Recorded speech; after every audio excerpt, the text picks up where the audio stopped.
Assalamualaikum teman-teman, kembali lagi di Hendra Prabowo Kebumen. Cacing kremi adalah parasit yang menyebabkan seseorang mengalami infeksi pada usus. Kondisi ini terjadi karena beberapa sebab. Salah satunya adalah makanan yang dikonsumsi. Lalu, makanan apa sajakah yang bisa menyebabkan cacing kremi? Nah, bagi teman-teman yang penasaran, tonton video ini sampai selesai ya. Dan bagi teman-teman yang belum subscribe, sempatkan untuk menekan tombol subscribe dan loncengnya. Yuk langsung saja kita lihat videonya. Infeksi cacing kremi adalah jenis infeksi cacing usus yang paling umum terjadi di dunia. Saat seseorang yang terinfeksi tidur, cacing kremi betina dapat bertelur ribuan butir di area lipatan kulit di sekitar anus.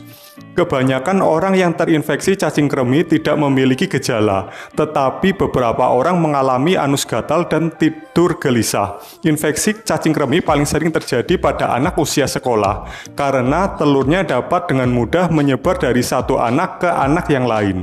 Infeksi cacing kremi dapat terjadi karena kebiasaan kurang bersih maupun dari makanan tertentu. Terkait makanan, berikut ini adalah daftar makanan penyebab cacing kremi yang perlu teman-teman ketahui. Yang pertama, daging setengah matang. Daging setengah matang beresiko mengandung cacing kremi. Bakteri dapat dengan mudah bertahan dalam proses pengolahan yang tidak maksimal. Contohnya saja, bakteri Salmonella dapat hidup di usus ayam yang membuat ayam mudah tercemar saat proses penjualan. Maka dari itu, usahakan mengkonsumsi daging yang matang dan bersih guna menghindari masalah infeksi cacing. Yang kedua yaitu buah-buahan dan sayuran mentah.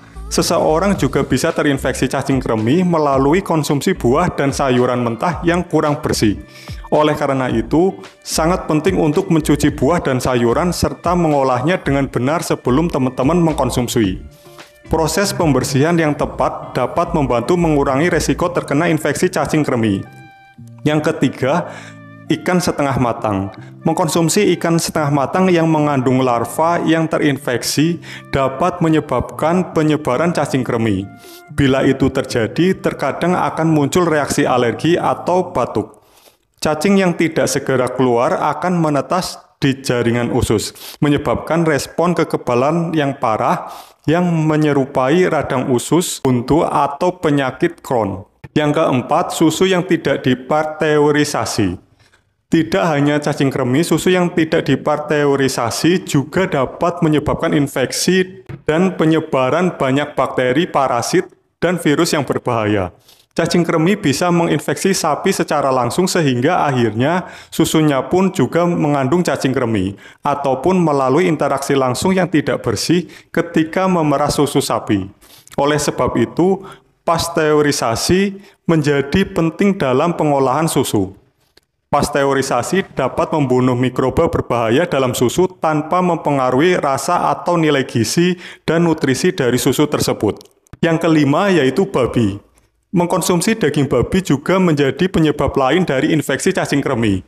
Mirip dengan ikan, daging babi yang tidak dimasak dengan benar akan menyebabkan infeksi cacing kremi yang nantinya menyerang usus yang menyebabkan kurang nafsu makan, penurunan berat badan, hingga kram perut. Oleh karena itu, selalu jaga kebersihan badan, makanan, serta lingkungan untuk mencegah terjadinya infeksi cacing kremi.